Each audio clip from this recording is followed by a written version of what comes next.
65% might own, but 36% own outright, according to the 24-25 figures, compared to mortgagors, people who own their property with a mortgage, who account for 29%. So it's a big gap. Far more than half of the owners own without a mortgage now.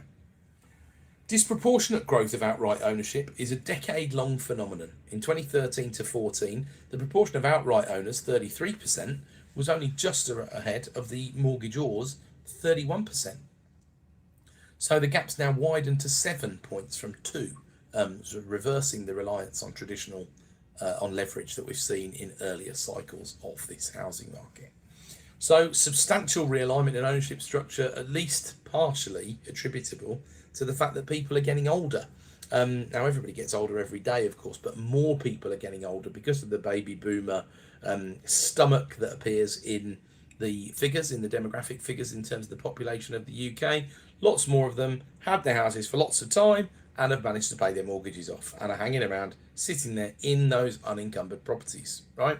So in the English Housing Survey, they talk about HRPs, household reference persons. This is the person deemed to be the economic head of the household. They earn the most money. Right? That's how it is. So overwhelming number of outright owners concentrated in the upper age bands. So 62% of outright owner households contained a household reference person 65 or above. So that's not necessarily the head of the household, but actually someone in the household they could refer to.